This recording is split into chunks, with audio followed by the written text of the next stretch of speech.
ये सारे भ्रष्ट पदाधिकारी जितने भी लोग उस पुल को खाया है लूट कर, सारे के सारे सलाखों के अंदर जाएंगे और इन तमाम पदाधिकारियों से उस लूट खसोट की पैसा भी रिकवरी करवाया जाएगा। ये भ्रष्टाचार विरोधी मंच की ये ऊंची आवाज, ये नीच भ्रष्ट उस मंत्रालय के गेट तक शायद नहीं पहुंच पाती है। माननीय महोदय को अपमानित किया है, माननीय को असभ्य भाषा का प्रयोग किया है, माननीय के साथ दुर्व्यवहार किया है, लेकिन माननीय के मनमानी पर कौन सवाल करेगा, यह सबसे बड़ी सवाल है। निरंकुश सरकार के सिस्टम के कुर्सी पर बैठे भ्रष्ट मंत्री और पदाधिकारियों पे कार्रवाई नहीं होती है। देखिए, अभी हम खड़े हैं सत्तरघाट पुल पे, जो पूर्वी चंपारण, छपरा सिवान और गोपालगंज को जोड़ने का मुख्य मार्ग है। और ये पुल देखिए कि बना हुआ इसको 7 से 8 साल हुआ है और पुल ध्वस्त होना स्टार्ट हो गया है। ये पुल का ऊपर का लेयर है, देख रहे हैं, छत दिख रहा है, इधर दिखाइएगा थोड़ा पीछे, ये देखिए, ये पूरा इसका फर्स्ट वाला लेयर देखिए, पूरा फर्स्ट लेयर है जो एकदम खत्म हो चुका है। ये फर्स्ट लेयर है और ये सेकंड लेयर है, तो सेकंड लेयर पे ही अभी चल रहा है, फर्स्ट लेयर खत्म हो चुका है। और ये देखिए पूरा कितना गड्ढा हो चुका है, ठीक है।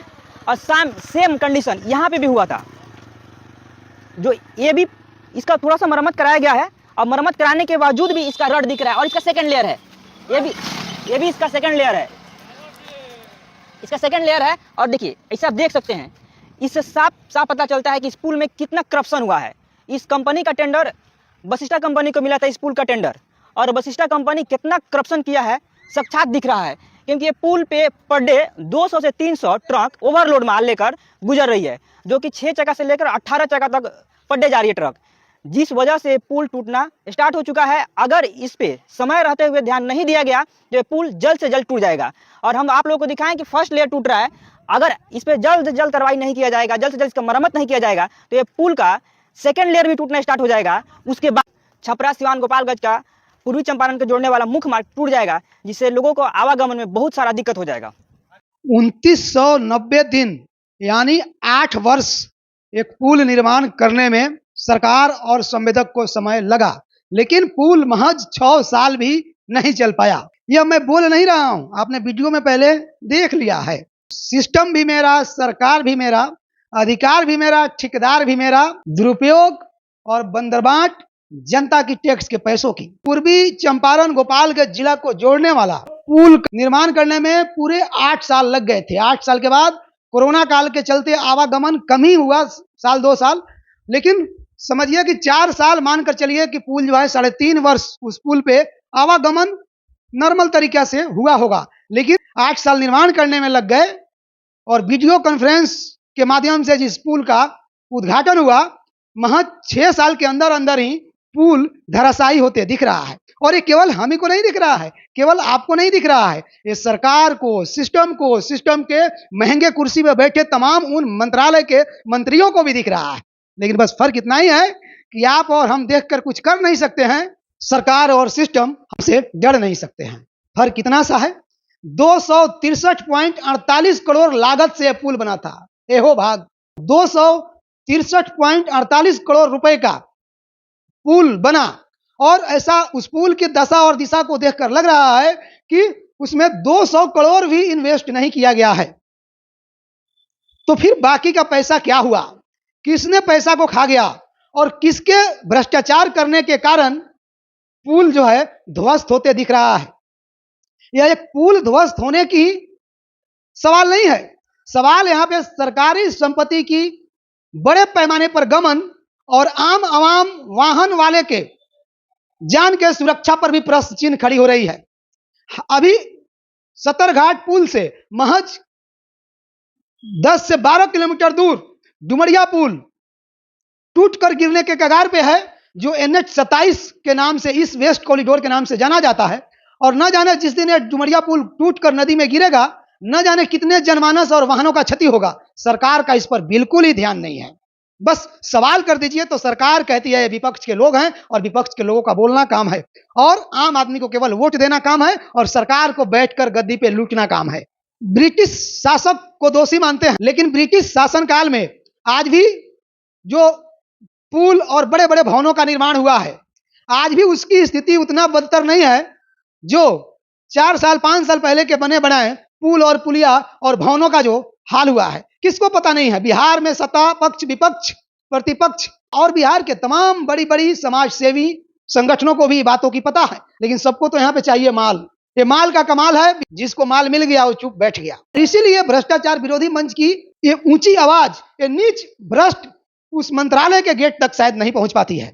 भ्रष्टाचार विरोधी मंच निरंतर समाज हित के लिए काम करने का काम किया है। भ्रष्टाचार विरोधी मंच कभी किसी से बिकने और सौदा होने का काम आज तक नहीं किया है। मैं आपको बताते चलूं कि जिस तरह से 70 घाट पुल निर्माण कार्य को लेकर जिस तरह से उसका भव्य उद्घाटन और जिस तरह से उसका चर्चा हुआ था, मानो कि देश में पहली बार एक उस तरह से उतना बड़ा पुल बना हो। बस ये चर्चा सोशल मीडिया पे ही रह गया और धरातल पे नतीजा यह हुआ कि 6 साल भी सही तरीके से 70 घाट पुल का उपयोग बिहार के लोगों ने नहीं कर पाया और पुल धराशायी होते हुए दिख रहा है।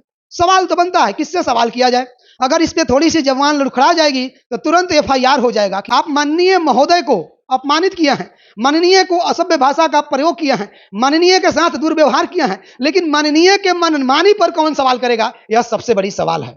यह सबसे बड़ी बिहार में चिंता का विषय है कि बिहार में ईमानदार लोगों के ऊपर एफआईआर हो जाता है, इनके ऊपर तरह तरह के मुकदमे दायर हो जाते हैं, लेकिन सरकार में बैठे निरंकुश सरकार के सिस्टम के कुर्सी पर बैठे भ्रष्ट मंत्री और पदाधिकारियों पे कार्रवाई नहीं होती है। उसके लिए जांच प्रक्रिया का ढोंग रच दिया जाता है और इस बिहार का और इस देश का जांच प्रक्रिया भी गजब का है। जो सामने जो दिखता है उस पर कोई विश्वास नहीं करता है, कानाफूसी से पूछा पूछी होता है कि इसमें क्या रिपोर्ट करना है, क्या जांच करना है।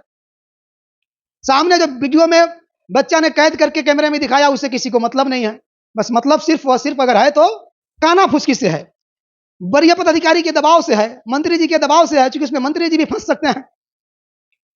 केसरिया एक पर्यटक स्थल के रूप से भी जाना जाता है कि जो विश्व का सबसे ऊंचा वहां पे बौद्ध स्तूप है और केसरिया और गोपालगंज सारण साथ साथ बक्सर आरा भोजपुर को जोड़ने वाला यह मुख्य मार्ग का पैसा आखिर किसने खा गया? किससे सवाल किया जाए? सवाल तो बनता है परिवहन मंत्री से किया जाए या फिर माननीय बिहार के मुख्यमंत्री सम्राट चौधरी जी से बात किया जाए।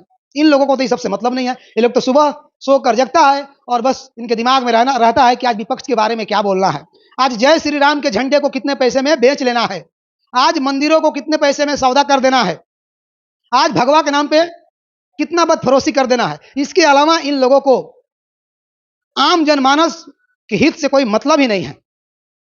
चाहे सरकार के सिस्टम में रह रहे लोग कितना भी पैसों का गमन कर लें, कितना भी पैसा को गटक जाए, लील जाए, इनको फर्क नहीं पड़ता है। बस ये जांच के हवाला देंगे और जांच ऐसा होगा कि जो सामने दिख रहा है उसको दबा दिया जाएगा और फिर वो जांच प्रक्रिया पता नहीं सन 47 वाला जांच तकनीकी इनका किस तरह से जांच करता है कि आज तक इस तरह की घोर अनर्थ अपराध और भ्रष्टाचार पर जांच करके किसी भी पदाधिकारी को कठोर से कठोर सजा नहीं दिया गया है।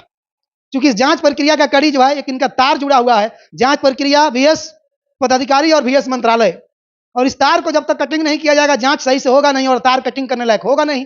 तार को कटिंग किया नहीं जा सकता है क्योंकि उस जांच प्रक्रिया का लंबा तार मंत्रालय से जुड़ा हुआ है टेबल के नीचे से। तो भाई टेबल के नीचे वाला जांच कैसे होगा? इसमें पूर्ण रूप से 70 घाट के पुल में मंत्रालय दोषी है, मंत्री जी दोषी हैं, वहां के विधायक विधायिका दोषी हैं और ये लोगों ने, मैं डंके के चोट में भ्रष्टाचार विरोधी मंच कह सकती है कि तमाम लोगों ने, मंत्री, विधायक, विधायिका और पदाधिकारी, आला अधिकारी मिलकर और 70 घाट पुल को खाया है, न कि कोई संवेदक खाया है। मैं संवेदक को दोषी मानता ही नहीं हूं। संवेदक का हिम्मत क्या है? एक आम आदमी, एक संवेदक का इतना हिम्मत कहां से आ जाएगा कि इतनी बड़ी पुल जो इतनी मजबूती के साथ बनानी है और उसका इतना हिम्मत हो जाएगा कि उस पुल में इतना बड़ा भ्रष्टाचार करेगा। लेकिन हाँ, संवेदक भी पुल का निर्माण करते समय सोचता होगा कि मैं क्या करने जा रहा हूं, कितना बड़ा पाप लेने जा रहा हूं। लेकिन संवेदक को कहीं ना कहीं से मजबूरी रही होगी इन मंत्रालय और इन मंत्री, विधायक और आला अधिकारियों के कारण। बाकी मैं केसरिया और पूर्वी चंपारण, गोपालगंज, सीमावर्ती छपरा जिला, तमाम जगह के लोगों से मैं निवेदन करता हूं कि आप लोग इसके लिए आवाज उठाइए, इसके लिए आंदोलन कीजिए और पता करवाइए कि आखिर इसमें मुख्य दोषी कौन है। अगर मंत्री जी हैं तो इस्तीफा दें, विधायक हैं तो विधानसभा से इस्तीफा दें, पदाधिकारी हो तो उनको जो है आजीवन कारावास का सजा हो। ऐसे ऐसे भ्रष्टाचार में ऐसी ऐसी सेक्शन है, BNSS का ऐसी ऐसी धाराएं हैं जो आजीवन जो है कोई भी पदाधिकारी जेल से बाहर नहीं आ सकता है। सरकारी संपत्ति के किए हुए दुरुपयोग के सारे पैसे को उनको रिकवरी करना पड़ेगा। लेकिन वो कब होगा? जब छपरा जिला, गोपालगंज जिला और पूर्वी चंपारण के लोग जगेंगे। और मैं आप लोगों को डंके के चोट पे कह रहा हूं कि अगर आप लोग इस आवाज को बुलंद कर रहे हैं, आप लोग के क्षेत्र का एक बालक जिसका पढ़ने लिखने का उम्र है और उसने इस भ्रष्टाचार को देखकर आवाज उठाया है, तो आप लोग का कर्तव्य बनता है कि उस बच्चे का समर्थन करके और निष्पक्ष, पार्टी विहीन, पार्टी से परे हटकर और अपने क्षेत्र की विकास के लिए उस पुल के भ्रष्टाचार के खिलाफ आप लोगों को आवाज उठाने का दायित्व बनता है। अगर आप लोग ईमानदारी से आवाज उठाएंगे तो सारे भ्रष्ट पदाधिकारी, जितने भी लोग उस पुल को खाया है लूट कर, सारे के सारे सलाखों के अंदर जाएंगे और इन तमाम पदाधिकारियों से उस लूट खसोट की पैसा भी रिकवरी करवाया जाएगा।